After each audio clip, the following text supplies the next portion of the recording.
Hello and welcome to One World, One Heart show, presented by Medgate Today TV Digital, powered by Advanced Media Group and sponsored by Involution. This is the show where we bring you insights from the world's top cardiologists on how to keep our heart healthy and live a longer and stronger life. Today, we are delighted to have with us Dr. Raju Vyas, Director Cardiac Sciences at Fortis Hospital, who will be sharing his expertise and guidance on heart health, prevention, and longevity. Thank you so much, sir, for coming here and giving us your time to give us the insight, to give us the insight to the audience and let us know how we can keep our heart healthy. First and foremost thing is that thank you to the company, especially Medgate, for inviting me for this special event. I think I am myself is delighted to have you on the board. So yes, you can start asking me any question about heart health and all, and I'll happy to reply you. Sir, start करने से पहले मैं आपसे ये जानना चाहती हूँ कि आप इस इंडस्ट्री में कब से हैं?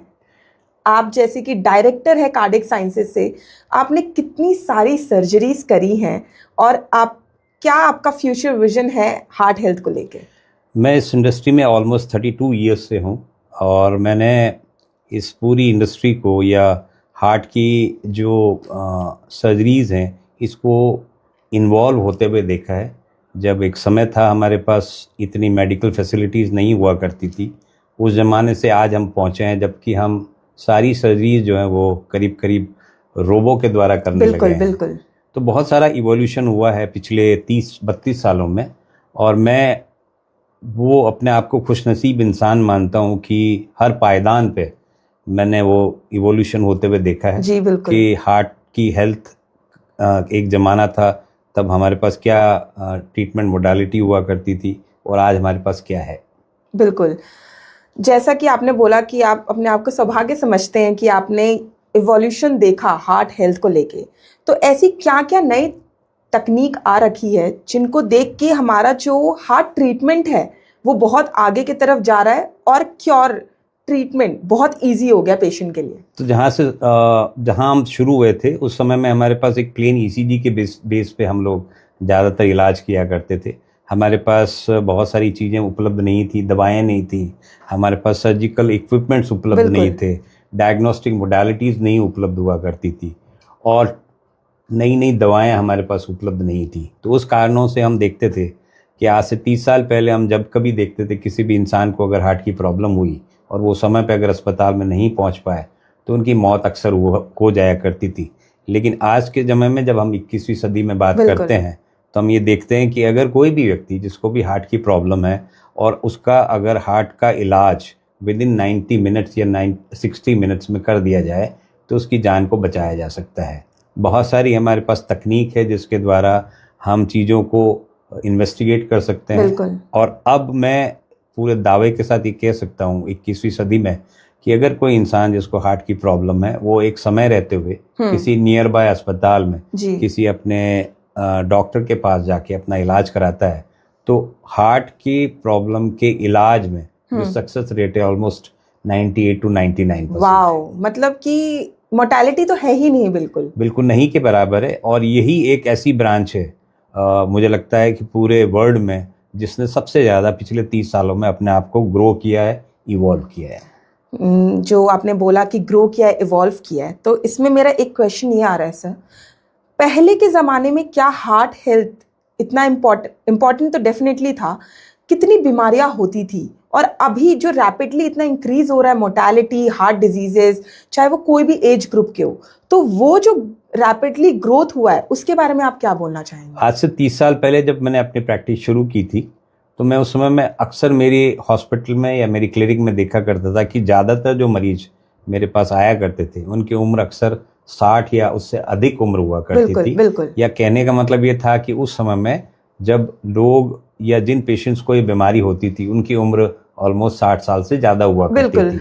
और अभी मैं पिछले 10 से 15 सालों में ये देख रहा हूँ कि यह उम्र जो है अब समय के साथ कम होती चली गई और अब आज के ज़माने में ऑन एन एवरेज एक 50 साल के व्यक्ति को दिल की बीमारी होने लगी है। इसका मतलब ये हुआ कि 30 साल की पूरे स्पैन में जो हमारी हार्ट की प्रॉब्लम इंक्रीज होने की जो इंसिडेंस है जी वो अब छोटी उम्र में भी होने लगी है। मतलब ये हुआ कि 50 साल की उम्र में ऑन एन एवरेज होने लगी है। और इसका रीज़न क्या है सर? इसके बहुत सारे रीजंस हैं। अगर हम शुरू करें रीजंस के बारे में, जिसको हम अपने मेडिकल लैंग्वेज में कॉजेज या कारण मानते हैं, बिल्कुल, उसमें सबसे कॉमनेस्ट कारण जो है हमारे 5-6 हैं। उसमें से एक होता है कि हमारा फॉल्टी डाइटरी हैबिट्स, कि हम जो है हेल्दी खाना नहीं खाते। बिल्कुल। दूसरा हमारी एक्सरसाइज की कमी का होना। तीसरा आज की भागदौड़ की जिंदगी में स्ट्रेस लेवल इतना ज़्यादा होता है कि उसके कारण से भी हमारे जो बॉडी में बैड हार्मोन्स सिक्रीट होते हैं और उसके कारण हार्ट में प्रॉब्लम होने की संभावना रहती है। और इन सभी के कारण से इंसिडेंस ऑफ डायबिटीज़ जो है वो अमूमनतया यंग जनरेशन के लोगों में बढ़ गया है। एक और बीमारी है जो कि अक्सर मैं हमें हर प्लेटफॉर्म से बोलता हूँ कि हिंदुस्तान में ऑलमोस्ट छोटी उम्र में आजकल ब्लड प्रेशर की बीमारी बड़ी कॉमनली देखने को मिलती है। अंदाजन मैं अगर सोचूं तो 15 से 20% लोगों को छोटी उम्र में ब्लड प्रेशर की बीमारी होती है, जिसको भी वो लोग इग्नोर करते हैं। उसके कारण भी हार्ट की प्रॉब्लम होने की संभावना रहती है। और उसी के साथ साथ जो है हमारी नींद की कमी, बिल्कुल, कुछ फैक्टर्स और भी ऐड ऑन हुए हैं पिछले कुछ सालों में। एक उसमें से एयर पॉल्यूशन, एक हमारा डाइटरी पॉल्यूशन जिसमें कहते हैं मिलावट का खाना खाना, और तीसरा जो अब रिसेंटली 2021 के बाद हमने एक नया इसके अंदर रिस्क फैक्टर ऐड किया है और वो है कोविड का इन्फेक्शन होना। कोविड का इन्फेक्शन भी जो है वो एक प्रकार का रिस्क फैक्टर है। आपने सर हमें 5 से 6 रिस्क फैक्टर और कॉजेज बताए हैं, इसको एक एक करके हम समझते हैं थोड़ा। आपने पहला बोला हमारा खान पान। इंडिया एक डाइवर्स कंट्री है, डाइवर्स फूड मिलते हैं यहाँ पे, पहले भी मिलते थे अभी भी मिलते हैं, बट जैसा कि आपने बोला पहले कि 60 के बाद आपके पास पेशेंट आते थे, अब वो एज कम हो रहा है। तो खान पान में ऐसा क्या हम बोल सकते हैं बदलाव आया है और ऐसा क्या हुआ है और लोगों को क्या क्या खाना चाहिए क्या नहीं खाना चाहिए ताकि वो हेल्दी रह सके? तो जहाँ तक सवाल है हमारे खान पान का, तो हमारे जो डे टू डे अफेयर में या हमारे खान पान में आजकल ट्रांस फैट का इस्तेमाल, डीप फ्राइड खाना, जो हिंदुस्तानी कुकिंग है वो डीप फ्राइड ऑयल्स में बनाया जाता है। अगर अक्सर हम हमारे किचन में देखें तो हमारे जो किचन के अंदर खाना पकाया जाता है वो काफ़ी फ्राई करके बनाया जाता है। तो मुझे लगता है कि एक वो कारण है, उसको हमें बदलना चाहिए। दूसरी बात, जो हम ऑयल्स का इस्तेमाल करते हैं वो भी हमारे यहाँ पे फॉल्टी हैं। जैसे कि अब हम ये कहते हैं कि मोनोसैचुरेटेड फैटी एसिड से बने हुए जो ऑयल्स हैं, जैसे कि ऑलिव ऑयल्स हो गए, एवोकाडो का ऑयल हो गया, और जो प्रेस्ड ऑयल्स हैं आजकल हम लोग यूज़ करते हैं, जैसे कि क्या नाम से आप मूंगफली का तेल जिसको मानते हैं, ग्राउंडनट ऑयल, ये बहुत सेफ होते हैं। जहाँ तक सवाल है कि बटर और घी भी सेफ है, लेकिन घी की मात्रा अगर 5 ml से ज़्यादा हम प्रतिदिन के इस्तेमाल ज़्यादा करते हैं तो मुझे लगता है कि वो एक तरीके से नुकसानदेह है। बटर एक तरीके से नोटोरियस है। बटर अगर ज़्यादा एक्सेसिव यूज़ करते हैं तो उसके कारण भी हार्ट की प्रॉब्लम होने की संभावना रहती है। उसी के अलावा जो और भी कॉमनली यूज्ड, जैसे कॉटन सीड ऑयल्स वगैरह हम लोग इस्तेमाल करते हैं, उसके अंदर ओमेगा 6 फैटी एसिड्स होते हैं जो कि बॉडी में इन्फ्लेमेशन को ज़्यादा प्रोपोगेट करते हैं और उसके कारण से हार्ट की प्रॉब्लम होने की संभावना रहती है। इसी प्रकार से एक्सेसिव जो हम लोग शुगर का इस्तेमाल करते हैं, मिठाइयाँ खाते हैं, हमारे यहाँ पे ट्रेडिशनल है, हम लोग मिठाई के काफ़ी हम लोग शौकीन होते हैं। नमक, एक्सेसिव नमक का इस्तेमाल करना, और जो भी वाइट्स हैं जैसे कि हाई कार्बोहाइड्रेट डाइट जो हम लोग लेते हैं, जैसे कि सफ़ेद चावलों का लेना बहुत ज़्यादा, और रिफाइंड जैसे कि मैदे की बनी हुई रोटियों को खाना, ये सब कारण होते हैं जिसके कारण से हमारे बॉडी में कार्बोहाइड्रेट की मात्रा ज़्यादा जाती है। उसके कारण से कोलेस्ट्रॉल की मात्रा ज़्यादा बनती है और वो कोलेस्ट्रॉल हमारी छोटी छोटी नाड़ियों में जाके ब्लॉकेज पैदा करता है और उसी के कारण से हार्ट की प्रॉब्लम होने की संभावना रहती है। दूसरा जो आपने बात करा था वो किया था सर आपने cholesterol, diabetes and hypertension, blood pressure. तो ये कैसे एक साइलेंट किलर बन रहा है हमारे आज के युग में? आज के युग में स्ट्रेस से रिलेटेड है, ओबेसिटी एक दूसरा कारण है, और तीसरा नींद की कमी का होना। ये 3 कारण ऐसे मेजर फैक्टर्स हैं जिसके कारण से यंग जनरेशन में ब्लड प्रेशर की जो इंसिडेंस है वो ऑलमोस्ट 15 to 20% के करीब है। ये स्टैंडर्ड है, ये हमारे रिकॉर्डेड है। और अक्सर ये होता है कि नौजवानों को या तो पता नहीं होता कि मुझे ब्लड प्रेशर की बीमारी है, और या अगर उन्हें पता भी है तो वो छोटी उम्र में ब्लड प्रेशर की बीमारी होने के बावजूद दवाओं का इस्तेमाल नहीं करते, या जो डॉक्टर उनको दवाई प्रेस्क्राइब करता है वो नहीं लेते हैं। और उसके कारण से ये होता है कि वो ब्लड प्रेशर की जो बीमारी है जब लंबे समय तक उस व्यक्ति को मौजूद रहती है तो उसके कारण से बॉडी के डिफरेंट ऑर्गन्स पे उसका बुरा असर पड़ता है। तो टू स्टार्ट विथ मुझे लगता है कि सबसे कॉमनली वो हार्ट को अफेक्ट करता है, आईज को अफेक्ट करता है, और लास्टली किडनीज को भी अफेक्ट करता है। तो मेरा आपके माध्यम से तमाम आपके दर्शकों से भी निवेदन रहेगा कि जिस किसी व्यक्ति को अगर ब्लड प्रेशर की बीमारी है तो वो समय पे अपनी दवाई जरूर लें और अपने वजन को कंट्रोल करें। ये 2 कारणों से, और अगर स्ट्रेस को और कम कर सके तो मुझे लगता है हम ब्लड प्रेशर को अगर मैनेज कर पाते हैं एक नॉर्मल लेवल पे तो हम अपनी लाइफस्टाइल डिजीज बिल्कुल उसको प्रिवेंट कर सकते हैं। तीसरा आपने बात किया था स्लीप का। सर स्लीप एक यू कैन से कि एडिक्वेट अमाउंट ऑफ स्लीप कितना हमारे बॉडी के लिए चाहिए, कितना इम्पॉर्टेंट होता है, और अगर हमने लेस स्लीप लिया है और अगर वो हमारा एक हैबिचुअल बन गया है लेस स्लीप तो कितना डेंजरस हो सकता है? सो दो नॉर्मल अगर हम लोग कहें मेडिकल लैंग्वेज में तो हम लोग ऐसा मानते हैं कि 8 घंटे की साउंड स्लीप का होना बहुत जरूरी होता है, और उसके कारण से हमारी बॉडी के अंदर जो बैड हार्मोन्स होते हैं उनके सिक्रीशंस कम होते हैं, और उसके कारण पे बॉडी रिलैक्स होती है। बॉडी रिलैक्स जब होगी या डी स्ट्रेस होगी तो बट नेचुरल है कि हमारे को हार्ट की प्रॉब्लम होने की संभावना कम रहती है। जैसा कि अपन देखते हैं कि आजकल अपने हिंदुस्तान में ये जो नए यंग जनरेशन के लोग जो कि आईटी सेक्टर में काम करते हैं दूसरी कंट्रीज के लिए, उनको ओवरनाइट काफ़ी अपना काम करना पड़ता है, बिकॉज कि जो टाइम डिफरेंस है दूसरी कंट्रीज के कंपैरिजन में इंडिया में बहुत सारे बच्चों को रात को जागना पड़ता है। स्लीप साइकिल बिगड़ जाता है। स्लीप साइकिल उनका बिगड़ जाता है। नाइट में वो लोग काम करते हैं, दिन में वो लोग सोते हैं। बिल्कुल। तो स्लीप साइकिल के बिगड़ने के साथ भी ये इंसिडेंस जो होता है हार्ट की प्रॉब्लम होने की जो संभावना है वो बढ़ जाती है। ओके, एंड अगर हम लोग लेस स्लीप लेंगे तो कितना डेंजरस हो सकता है सर ये? लॉन्ग स्टैंडिंग जो है, अगर हम कहें कि बहुत सालों तक अगर हमारी स्लीप की जो साइकिल है वो बिगड़ी हुई रहेगी या हम कम मात्रा में स्लीप लेंगे, बिल्कुल, उसके कारण से हमारे को हार्ट की प्रॉब्लम होने की संभावना है। ओके। जो चौथा आपने बात किया था सर वो आपने किया था कोविड का, कि आफ्टर कोविड भी बहुत सारे जो चीज़ें हैं हार्ट हेल्थ पे या कोई पूरे हमारे बॉडी पे, चाहे वो न्यूरो हो या कोई भी हमारा अंग हो, उस पे इफेक्ट कर रहा है। दूसरा मैं इसमें एक और चीज़ आपकी तरफ से ऐड करना चाहूँगी जिस पे मैं विचार जानना चाहूँगी आपके। जो बच्चों में या किसी भी यंगर में, किसी में भी, सब में स्क्रीन टाइमिंग बढ़ गया आफ्टर कोविड मच। पहले इतना था बट इतना नहीं था जो अभी है, जिसकी वजह से एक वो स्क्रीन टाइमिंग से हमारी साइकोलॉजी में एंग्जाइटी बढ़ गया है, फ्रस्ट्रेशन बढ़ गया है। तो वो सब कैसे हमारे हार्ट हेल्थ को अफेक्ट कर रहा है? क्योंकि जितना मैंने एक आर्टिकल में पढ़ा है कि हमारे माइंड में जो चल रहा होता है वो हमारे डायरेक्टली हार्ट को भी अफेक्ट करता है। सो बिल्कुल सही है, 2 अलग सवाल हैं। एक तो कोविड के कारण से हार्ट हेल्थ पे क्या बुरा असर पड़ा।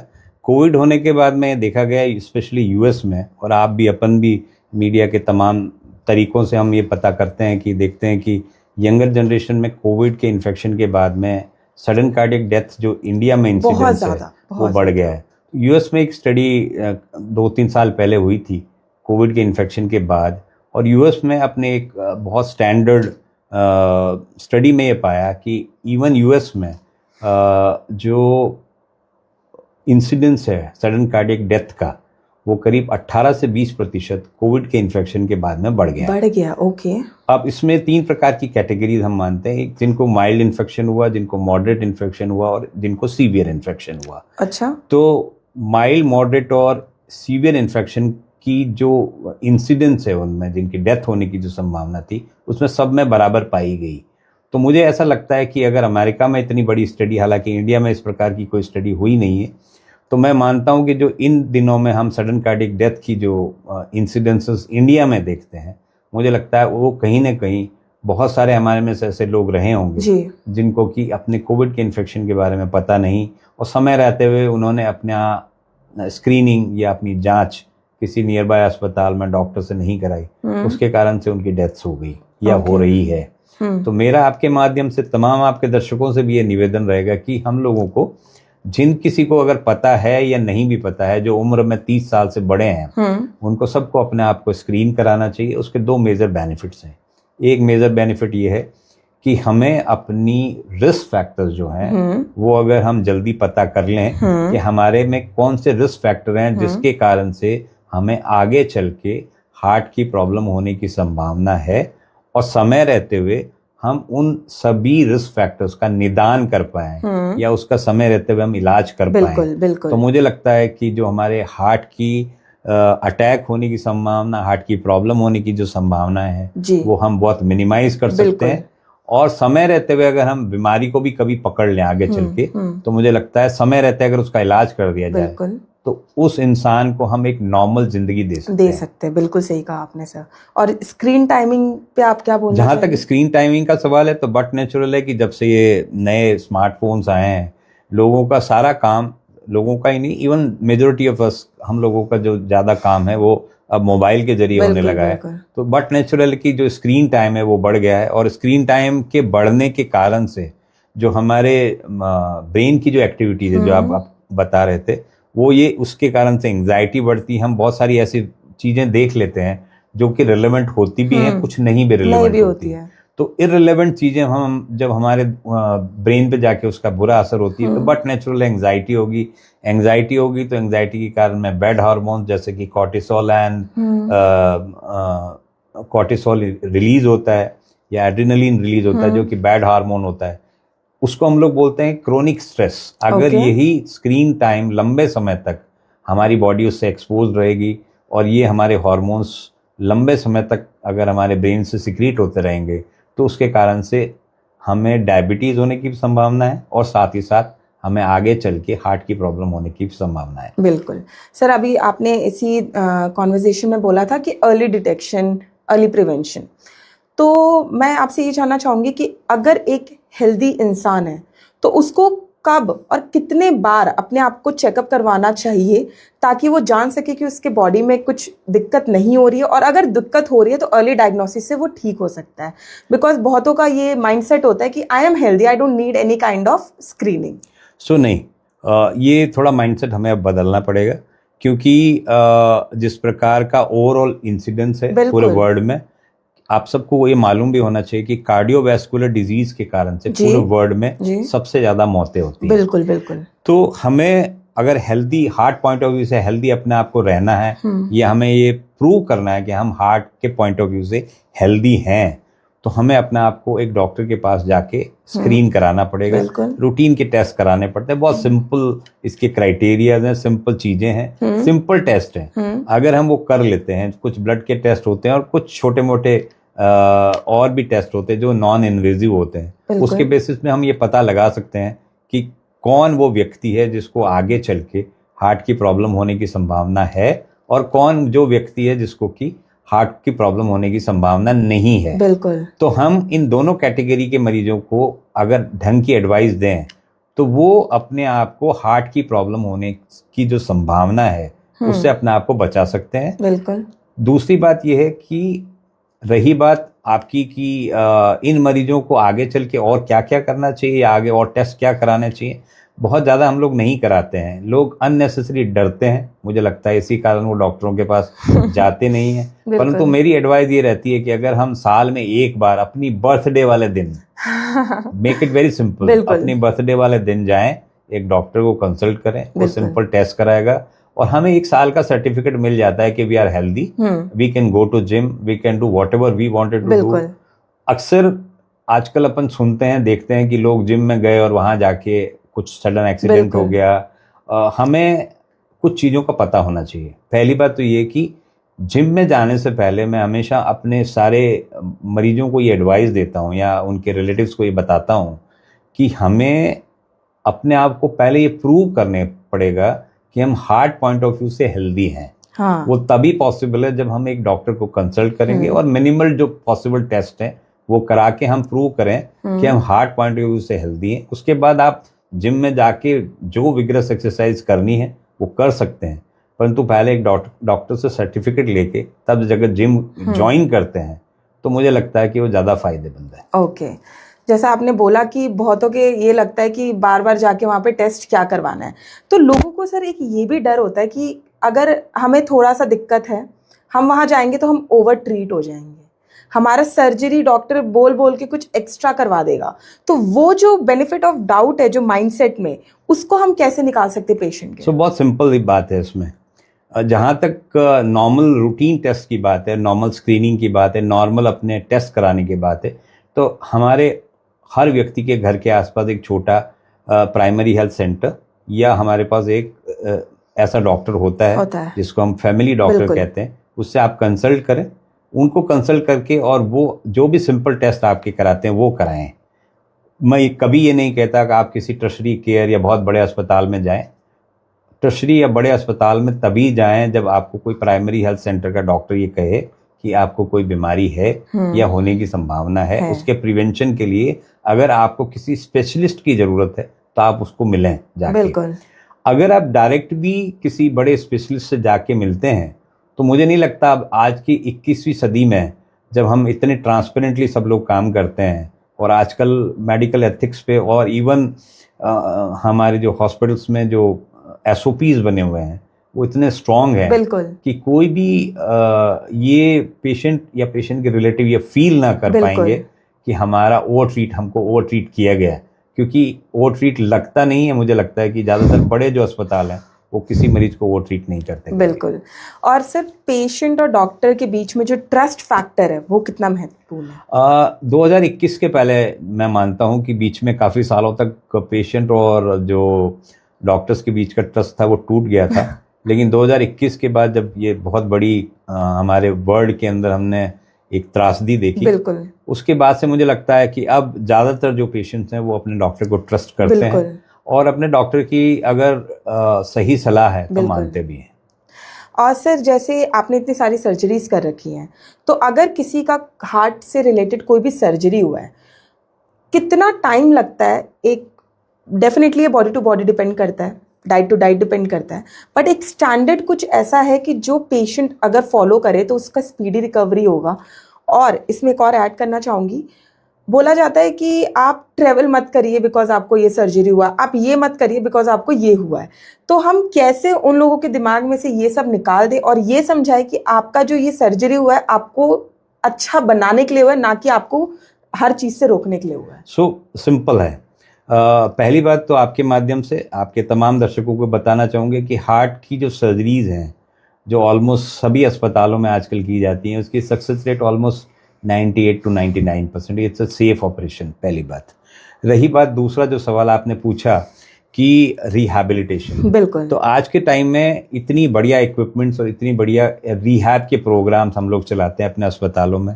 मैं अक्सर कि अपने मरीजों को कहता हूँ within 2 to 3 weeks they can rejoin their jobs.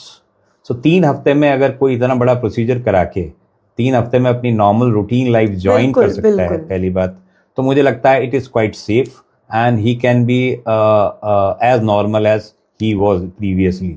जहाँ तक आपका जो तीसरा सवाल था कि he can travel also, so restriction बिल्कुल नहीं है इस सर्जरी के बाद में। First 2 to 3 weeks we say कि आप अपना घूमें फिरें, नॉर्मल रूटीन का काम करें। 3 हफ्ते के बाद में नॉर्मली हम लोग ऐसा कहते हैं he can fly, he can go back, he can do whatever he wanted to do। आप देखें आज वर्ल्ड टूरिज्म में इंडिया का बहुत बड़ा नाम है। बिल्कुल। जब हम इंटरनेशनल पेशेंट्स हमारे पास बहुत सारे आते हैं इलाज कराने के लिए, तो हम क्या करते हैं, उनका इलाज इंडिया में करते हैं और वो 10 दिन में 15 दिनों में दे फ्लाई बैक। बिल्कुल बिल्कुल। So that means it's quite safe. आप उससे भी अंदाजा लगा सकती हैं कि जब इंटरनेशनल पेशेंट हमारे यहाँ इलाज करा के वापस 2 हफ्ते में वापस फ्लाई कर जाते हैं, तो इसका मतलब flying, going back and doing the routine job after getting such a big operation can be done. तो कार्डियक रिहैब का बहुत बड़ा प्रोग्राम है और मुझे लगता है अब आज के ज़माने में कार्डियक रिहैब एक इतनी बड़ी दूसरी सी ब्रांच है जिसमें हम लोग बहुत सारी एक्सरसाइजेस सिखाते हैं, बहुत सारे रूटीन के उनके प्रोग्राम्स हम लोगों ने बनाए हुए हैं।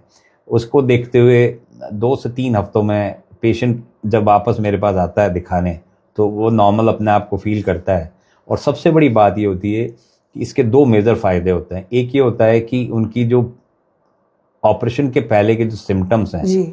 वो सर्जरी के बाद में टोटली डिसअपियर हो जाते हैं। वाह। और एक मेजर एडवांटेज ये भी होता है कि उनकी लाइफ स्पैन बढ़ जाती है। बिल्कुल बिल्कुल। सर्जरी या स्टेंट डालने से किसी व्यक्ति को डरना नहीं चाहिए। मुझे लगता है अगर कोई भी डॉक्टर आपको एक जिसपे आपको ट्रस्ट हो वो आपको एडवाइस कर रहा है, कराने में भला ये है कि हमारी सिम्टम फ्री हो जाएंगे हम, बिल्कुल। और हमारी उम्र बढ़ जाएगी। बिल्कुल सर, हमारे तो बोला जाता है कि हमारे किचन में ही हर चीज़ का रेमेडी अवेलेबल है, और कोविड से तो ये बहुत ज़्यादा प्रचलन में भी है।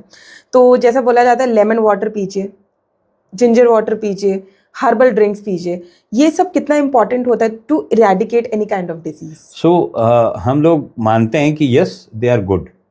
मैं ऐसा मानता हूँ पर्सनली भी कि जैसे कि लहसुन, बिल्कुल, जिंजर, टर्मरिक बहुत इंपॉर्टेंट होती है। तीनों चीजें जो हमारे किचन में उपलब्ध हैं, बिल्कुल बिल्कुल, ये बहुत ही इंपॉर्टेंट होती है। लेकिन ये हम ऑपरेशन के पहले या ऑपरेशन के बाद, या कोई व्यक्ति ये सोचे कि नहीं मुझे इन चीज़ों को बीमारी डिटेक्ट होने के बाद से हम इन चीज़ों को अगर लेना शुरू करेंगे तो हमारी बीमारी इरेडिकेट हो जाएगी, ऐसा नहीं होता। ओके। होता ये है कि ये उन लोगों के लिए बनी है जो जिनको बीमारी नहीं है। ये प्राइमरी प्रिवेंशन है, मतलब जिनको की बीमारी नहीं हो उनके लिए फायदेमंद है। और जिन लोगों ने अपना इलाज करा लिया है, हाँ, वो लोग अगर इन चीजों का सेवन करें बिल्कुल, तो मुझे लगता है कि उनको लॉन्ग टर्म में इसका बेनिफिट मिलता है। इसमें बहुत सारे ऐसे तत्व होते हैं जैसे कि ग्रीन टीज हैं। बिल्कुल, ग्रीन टी भी हम लोग ऐसा एडवाइस करते हैं कि आप जब खाना खाएं, दो खानों के बीच में ग्रीन टी का अगर सेवन करते हैं तो उसमें बहुत सारे एंटीऑक्सीडेंट्स होते हैं जो कि हमारी आर्टरीज में नए सिरे से ब्लॉकेज पैदा होने से प्रिवेंट करते हैं। ओके। एंड सर कॉफी कैसे हेल्प करता है? कॉफी के अंदर भी ऑक्सीडेंट्स होते हैं जो कि हमारे, जैसे कि ब्लैक कॉफी हम लोग कहते हैं स्पेशली। बिल्कुल। So black coffee without milk जो होती है वो बहुत ही सेफ होती है। इसके अंदर जो ऑक्सीडेंट्स होते हैं वो हमारे आर्टरीज में ब्लॉकेजेस को रोकते हैं। तो उसके कारण से coffee is one of the very good drink which we feel. और एक चीज़ मैं और बोलना चाहूँगी, आजकल का ज़माना जो जेंजी में चल रहा है, तो they are more of kind की पहले हम गाय और भैंस का दूध पीते थे, but nowadays oat milk, almond milk, और नहीं तो बहुत सारे मिल्क आ गए हैं। तो ये सब मिल्क क्या हमारे हार्ट को हेल्दी रख रहे हैं? Because most of the common people जो लेमैन होता है वो अफोर्ड नहीं कर सकते आलमंड मिल्क और ओट मिल्क। तो ये क्या एक तरीके का मिथ है कि अब गाय और भैंस के दूध से कुछ डिजीज हो रहे हैं? नहीं, बिल्कुल सही है। बेसिकली गाय और भैंस का इससे लेना देना नहीं है। इससे डिपेंड करता है कि how much fat any milk contain. Okay. जैसे कि आप अगर पुरानी बात समझें, जब भैंस का दूध होता है तो उसके अंदर 28% से ज्यादा फैट होती है। सो फैट, जैसा कि मैंने बताया, बिल्कुल, which is dangerous for the heart.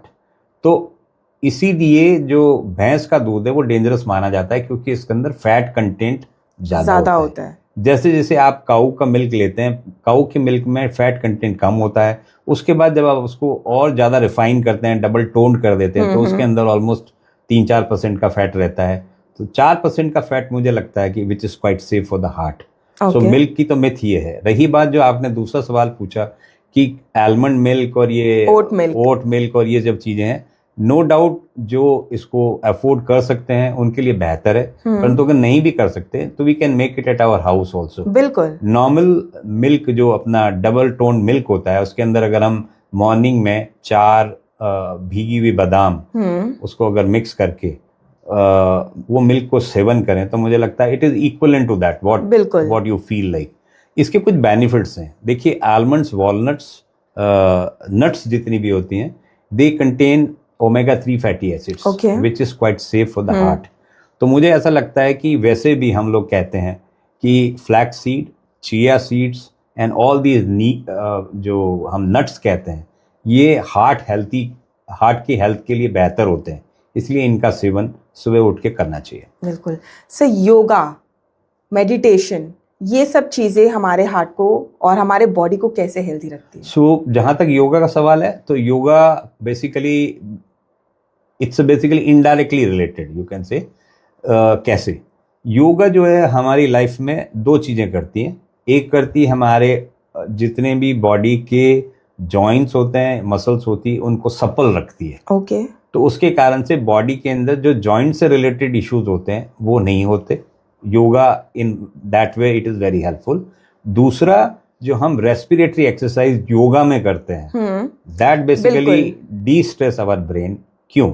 क्योंकि क्या होता है, जैसे जैसे हम योगा करते हैं, जैसे कि हम प्राणायाम करते हैं, बिल्कुल, तो ये योगा जो होता है इसके कारण से हमारी बॉडी के अंदर, हमारे ब्रेन में ऑक्सीजन का लेवल बढ़ता है। उसके कारण से जो गुड हार्मोन्स होते हैं उसमें से एक हार्मोन जिसका नाम होता है सीरोटोनिन, उसकी मात्रा अधिक सिक्रीट होती है और उसके कारण से हमारा ब्रेन रिलैक्स करता है।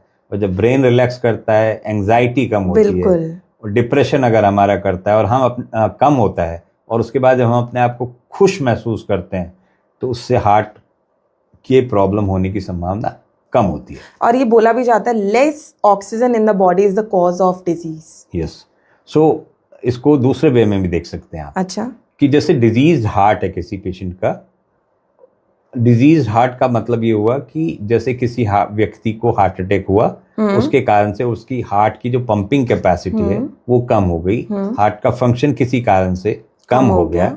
तो बट नेचुरली कि पंप अगर फेल हो गया, हार्ट का जो पंप होता है अगर वो फेल हो गया, तो वो टिश्यूज के अंदर जो ब्लड की मात्रा और ऑक्सीजन की मात्रा और न्यूट्रिएंट की मात्रा है, वो तीनों ही नहीं जा पाएगी। इसी के कारण से वो व्यक्ति जब चलते हैं तो अपना आप को लिथार्जी, वीक, इस प्रकार की चीजें उनको फीलिंग होती है। इसीलिए हम लोग कहते हैं कि किसी व्यक्ति को चेस्ट में पेन हो रहा है या नहीं हो रहा, लेकिन उसको अनएक्सप्लेन्ड किसी प्रकार की टायर्डनेस अगर फील हो रही है, तो it can be a heart problem. जैसे आपने चेस्ट पेन की अभी बात करी, तो चेस्ट पेन से मुझे एक क्वेश्चन आया सर कि अगर किसी को चेस्ट पेन हो रहा है और वो हॉस्पिटल जाने से पहले ही घर पे ऐसा क्या करे ताकि जब तक वो हॉस्पिटल रीच करे तो वो सेफ रहे और डॉक्टर उसको ट्रीट कर सके? सबसे इंपॉर्टेंट बात है कि जब कभी किसी व्यक्ति को अनएक्सप्लेन्ड चेस्ट पेन हो और वो एक एंटासिड की गोली लेने के बाद भी वो अगर परसिस्ट कर रहा है, तो उसको सबसे पहले अपने नियर बाय अस्पताल की एम्बुलेंस को कॉल करना चाहिए। सबसे पहला स्टेप नंबर 1। और दूसरी बात ये कि अगर उसके घर में डिस्प्रिन नामक एक गोली उपलब्ध हो, तो वो जो है डिस्प्रिन की अगर 75 मिलीग्राम की उसके पास है, तो वो उसकी 4 गोलियां वाटर में डिजॉल्व करके उस पानी को वो पी ले, तो मुझे लगता है इन काफ़ी सारे मरीजों को हमें समय से पहले हम बचा सकते हैं। और ये समय रहते हुए अस्पताल अगर पहुंच जाते हैं, तो वहाँ डॉक्टर जो इलाज करेंगे, we can save their life. Sir, Disprin क्यों? डिस्प्रिन के अंदर एक कंपाउंड होता है, वो कंपाउंड ये होता है कि जिसके कारण से हमारी जो बॉडी की सेल्स होती हैं, जो ब्लड के अंदर सेल्स होती हैं, वो उसको सेपरेट रखता है, उसको कोगुलम नहीं बनने देता या ब्लड को पतला रखता है, ब्लड थिन कर देता है। ब्लड थिन होता है। क्योंकि ये ब्लड थिनर है, तो उसके कारण से जब ब्लड पतला होगा और जिस जगह पे रुकावट है, उस रुकावट को वो समय के अनुसार या उस समय में वो खोल सकता है। तो उसके कारण से जो मसल में जो डैमेज होने की संभावना, हार्ट के मसल में जो डैमेज होने की संभावना है, वो मिनिमल रह जाएगी या कम हो जाएगी। और वो समय रहते अगर अस्पताल में पेशेंट पहुंच जाता है, तो मुझे लगता है probably the life can be saved. And what about the CPR? CPR, देखिए सीपीआर जहाँ तक सवाल है, वो कार्डियक अरेस्ट के लिए बनाया गया है। वो एक टर्म, 2 टर्म्स हैं जो हम अक्सर आपस में यूज़ करते हैं। एक होता है कार्डियक अरेस्ट और एक होता है हार्ट अटैक। यस। सो कार्डियक अरेस्ट के अंदर मतलब जब हार्ट ने अपना काम करना बंद कर दिया या हार्ट का पंप बंद हो गया, उस समय में हम सीपीआर करते हैं।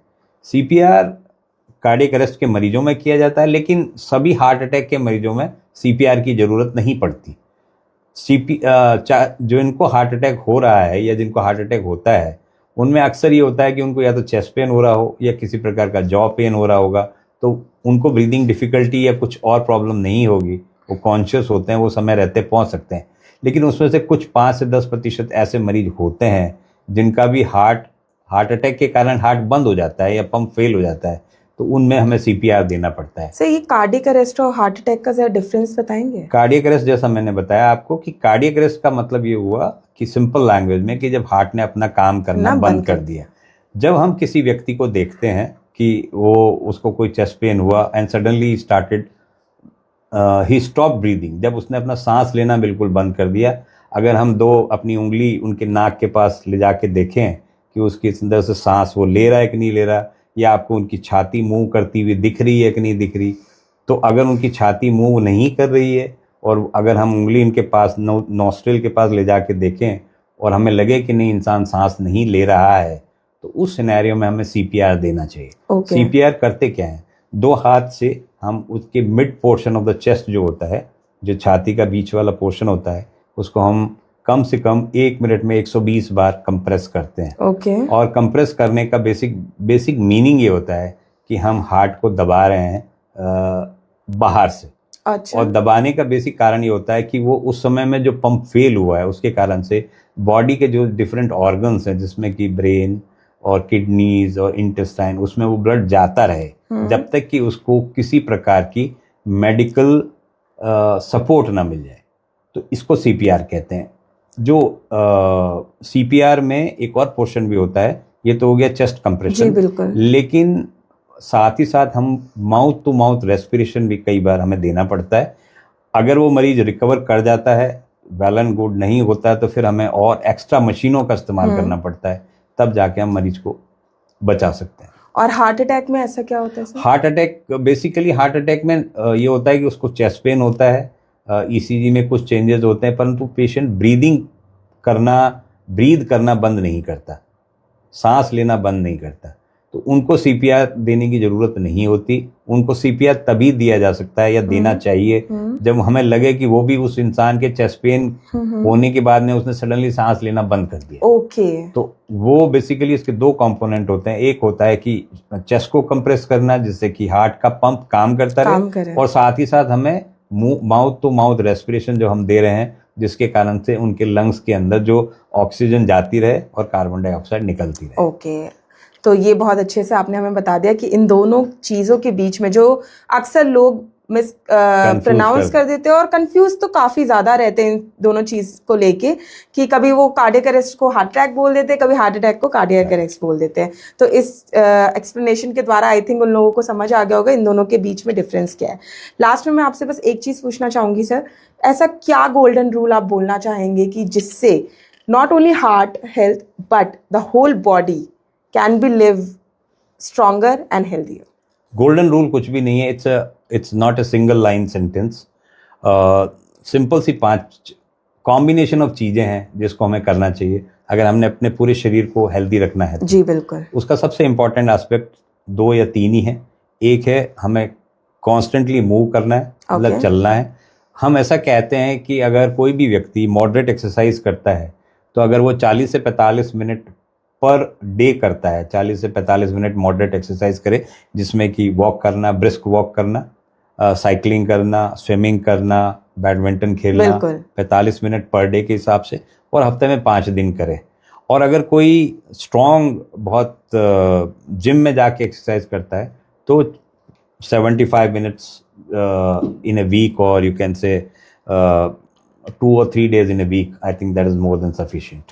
तो एक तो ये होता है कि we have to keep on moving, मतलब हमें चलना है और चलना है। और दूसरी बात ये है कि हमें अपने सबसे इम्पोर्टेंट एस्पेक्ट ये है कि हमें अपने डाइट पे बहुत ज़्यादा ध्यान देना है। तीसरी बात ये है कि हमें वेट जो है उसके ऊपर सबसे ज़्यादा कॉन्स्टेंटली मेजर करना चाहिए कि हमें हमारी हाइट के हिसाब से हमारा वेट कितना होना चाहिए, वो हमें किसी डॉक्टर से पूछना चाहिए, उसका फॉर्मूला भी है। और सबसे इम्पॉर्टेंट एस्पेक्ट है कि समय समय पे अपनी जांच करा के हमें रिस्क स्ट्रेटिफिकेशन बोलते हैं। अगर हम रिस्क स्ट्रेटिफिकेशन करते हैं तो हम अपनी बीमारी को अर्ली स्टेज में पकड़ सकते हैं, हम उसको प्रिवेंट कर सकते हैं, हम हार्ट के पेशेंट बनने से अपने आप को रोक सकते हैं। बिल्कुल। Thank you so much sir for telling all the insights in the simplest way possible, and I hope this whole conversation will encourage you all। और जो भी सर ने बातें बोली हैं अगर हम उनको अडॉप्ट करने लग जाए अपने डे टू डे लाइफ में तो डेफिनेटली हमारा नॉट ओनली हार्ट बट हमारा पूरा बॉडी एक अच्छे ढंग से हेल्दी लाइफ जी सकता है, and we can give the best out of ourselves by being healthy. So that's all for today. And once again, thank you so much, sir, for coming here. And remember, one world, one heart, and it beats stronger when we care for it together. Until next time, stay informed, stay healthy, and keep your heart beating stronger. Thank you.